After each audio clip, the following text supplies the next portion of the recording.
গণভোট যদি অবৈধ হয় তাহলে ওনারা কিন্তু আর বৈধ থাকেন না। আমরা কেন ওয়াকআউট করেছি? আজকে দুইবার ওয়াকআউট করার মতো পরিস্থিতি তৈরি হয়েছিল।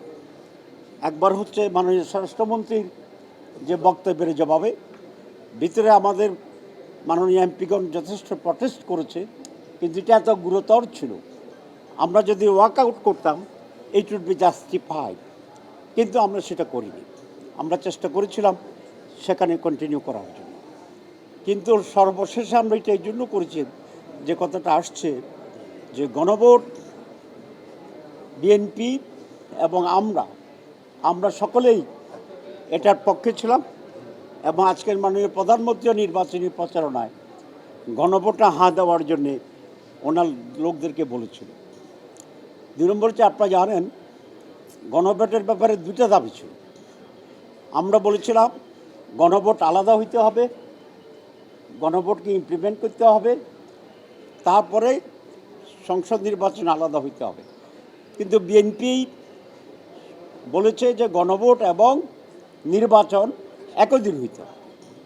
হাওয়ার দুর্বল, মেরুদণ্ডহীন, ব্যর্থ ইন্টারিম গভর্নমেন্ট শেষ পর্যন্ত বিএনপির চাপে পড়ে তারা এই তাদের দাবিটা মেনে নিয়েছে, আমাদের দাবিকে উপেক্ষা করেছে। আমি পার্সোনালি চিফ অ্যাডভাইজারের কাছে বলেছিলাম যে আপনি একটা ফাঁদে পড়তেছেন, যদি এটা একসাথে করেন আলটিমেটলি গণভোটের সেখানে বাস্তবায়নের সম্ভাবনা কম।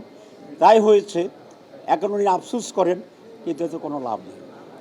এই গণভোট এবং নির্বাচন একই রকম আইনের ভিত্তিতে, নির্দেশের ভিত্তিতে, আদেশের ভিত্তিতে অনুষ্ঠিত হয়েছে। বিএনপি এখন বলছে যে গণভোট সংবিধান কাভার করে না। যদি গণভোট সংবিধান না করে তাইলে ইলেকশনও কাভার করে না। বিএনপির আজকে 2/3 মেজরিটির যে সরকার, এটাও কাভার করে না। তাহলে গণভোট যদি অবৈধ হয় তাহলে ওনারা কিন্তু আর বৈধ থাকেন না। এইরকম একটা প্রকাশ্য গ্রস লেভেলের একটা বৈপরীত্য বিএনপি এই জাতির উপরে চাপিয়ে দিয়েছে।